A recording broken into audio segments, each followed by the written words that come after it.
हर हर महादेव, जय श्री राम। आज का विषय है कि क्या माता शमशान काली का पूजन जो है वो घर पर किया जा सकता है। घर पर किया जा सकता है तो किनके द्वारा किया जा सकता है, किनके द्वारा नहीं किया जा सकता, अथवा उसकी सामान्य विधि जो है वह क्या है, सही विधि जो क्या है, सटीक विधि क्या है, जिसकी वजह से लोगों को भ्रम भी ना हो और उनकी समस्याएं भी उनके साथ में उत्पन्न ना हो। प्रथम तो बात करते हैं कि कई लोगों को माता काली के जो स्वरूप है शमशान काली, उससे बहुत अधिक घनिष्ठता होती है। वे उनकी पूजा उपासना इत्यादि करना चाहते हैं, और परंतु समस्या ये है कि भ्रम भी है और सत्यता भी है इस बात में कि माता शमशान काली की पूजा इस प्रकार से नहीं करी जाती। यदि सही आप लोगों को कम से कम ज्ञान ना हो तो थोड़ी समस्या हो सकती है। समस्या इस कारण हो सकती है कि शमशान काली माता से पहले शमशान की कुछ शक्तियाँ जो कि उनके गण नहीं होंगे वो आकृष्ट हो जाती हैं और फिर वे समस्याएं उत्पन्न करती हैं। ये माता शमशान काली की जो पूजा आराधना है, पहले तो सर्वप्रथम मैं आप लोगों को ये बता दूं कि किसी के द्वारा भी किया जा सकता है।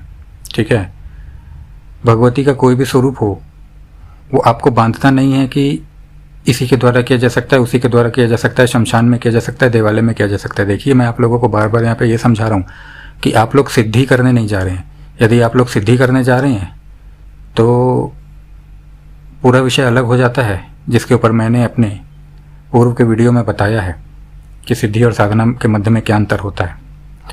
आप लोगों ने नहीं देखा है तो उसे जाके आप लोग देख सकते हैं। विषय पर आते हैं।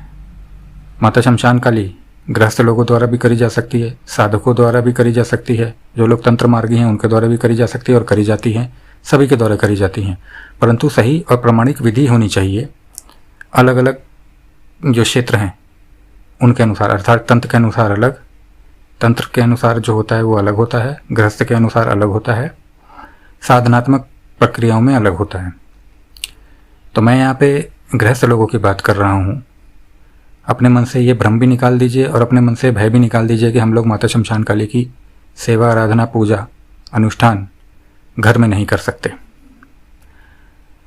आप लोगों को ध्यान किस बात पे देना है? जो लोग भी माता शमशान काली की सेवा करना चाहते हैं घर में, अर्थात उनकी पूजा करना चाहते हैं, तो पहली बात तो अज्ञानतावश मैंने ये देखा है कि कई लोग माता काली की प्रतिमा स्थापित कर लेते हैं, अर्थात उनका विग्रह छोटा सा स्थापित कर लेते हैं। तो आपको ये पता होना चाहिए कि आप जो भी माता काली का विग्रह ला रहे हैं वो उनके किस स्वरूप को दर्शाता है। यदि आप लोगों को नहीं पता है तो मैं बता दूं कि यदि माता काली का कोई आप ऐसा विग्रह ला रहे हैं जिसमें कि वो जो विग्रह जो है वो चतुर्भुजी है, अर्थात उनके 4 हाथ हैं, तो वो माता काली का स्वरूप होता है, माता काली का स्वरूप उसे माना जाता है। अब उसी विग्रह को कई लोग माता महाकाली मान के पूजित कर लेते हैं, भद्रकाली मान के पूजित कर लेते हैं, माता काली के अन्य कोई जो उनके स्वरूप हैं उनको मान के पूजित कर लेते हैं। तो प्रथम तो आपको ज्ञान ये होना चाहिए कि यदि आप विग्रह पे पूजा कर रहे हैं तो आपका विग्रह से संबंधित आपको सारे ज्ञान होने चाहिए। आपको जो विग्रह है फिर उसके नियम आपको देखने पड़ेंगे, उसके नियम आपको निभाने पड़ेंगे, क्योंकि आपने एक बार विग्रह स्थापित कर लिया तो आपको फिर भले आप उसके ऊपर तिलक करें परंतु आपको नित्य करना पड़ेगा। यह बात स्पष्ट है। धूप दीप दिखाएं, आपको दिखाना पड़ेगा, बात स्पष्ट है। इसीलिए मैं कहता हूँ जो गृहस्थ लोग हैं उनके लिए सामान्य विधि ये होती है माता शमशान काली के लिए कि वे माता काली के विग्रह को स्थापित ना करें, माता के चित्र को स्थापित करें अपनी पूजा आराधना के लिए। वह चित्र सौम्य से सौम्य स्वरूप का होना चाहिए और ऐसा होना चाहिए जिसके अंदर की माता अभय मुद्रा या वर मुद्रा में हो, एकदम अपने प्रचंड रूप में ना हो, क्रोध रूप में ना हो। आपको सौम्य रूप की पूजा घर में करनी चाहिए जो कि अभय मुद्रा अथवा उनकी वर मुद्रा प्रदान करती हो, उसमें दर्शाता हो उस चित्र में।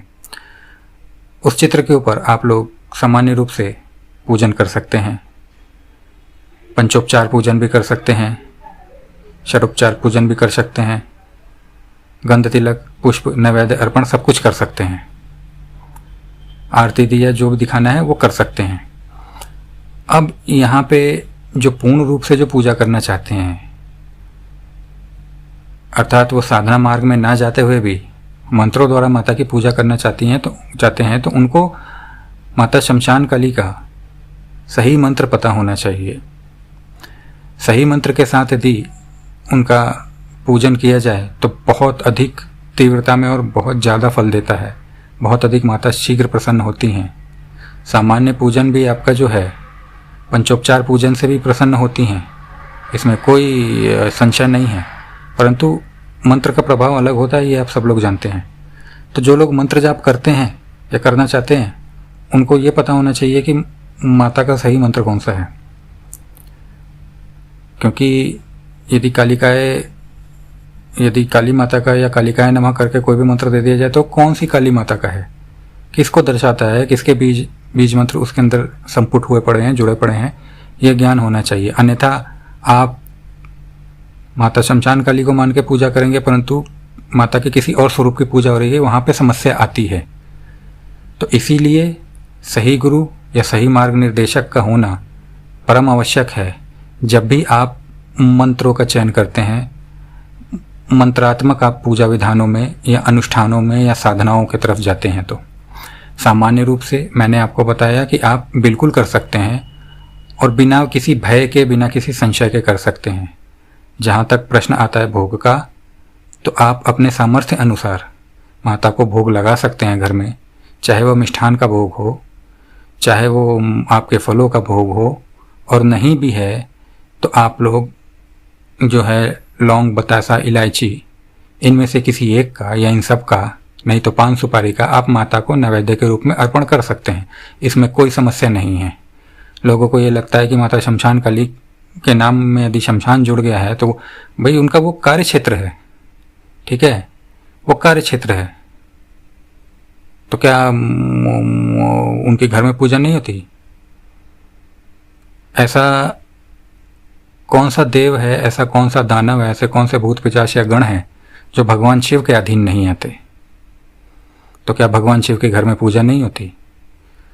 सही विधि पता होना परम आवश्यक है, ना कि देवता से भय खाना या देवता को इस प्रकार से सोचना या उसके बारे में भ्रम फैला देना कि इनकी पूजा घर में नहीं करी जा सकती और इनकी पूजा घर में करी जा सकती है। हाँ, सही विधि से यदि नहीं किया गया या सही गुरु के मार्गनिर्देशक में नहीं किया गया तो वहाँ पे समस्या हो जाती है, क्योंकि या तो साधकों से या उन लोगों से ऐसी गलतियाँ हो जाती हैं जिसके कारण कि माता या माता के गण के कुपित होने के संभावनाएं बढ़ जाती हैं, या फिर कोई ऐसी शक्ति का प्रवेश घर में हो जाता है उस पूजा को लेने के लिए जो कि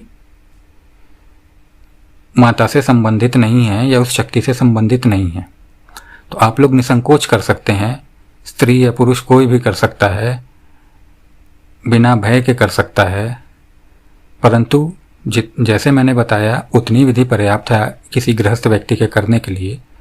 मंत्रात्मक यदि वह कुछ करना चाहता है तो उसको सही निर्देशन के अंदर में ये सारी चीज़ें करनी चाहिए। आशा है जो मैं आप लोगों को बता रहा हूँ आप लोगों को समझ भी आया होगा, आप लोगों का भ्रम भी दूर हुआ होगा, और आप लोग शक्तियों से भय खाने के बजाय उनके बारे में जो समाज में यदि कुछ भ्रम फैल भी गया है उसके बजाय आप लोग सही तथ्यों का चयन करके अपने अनुसार अपनी पूजा को संपन्न करेंगे।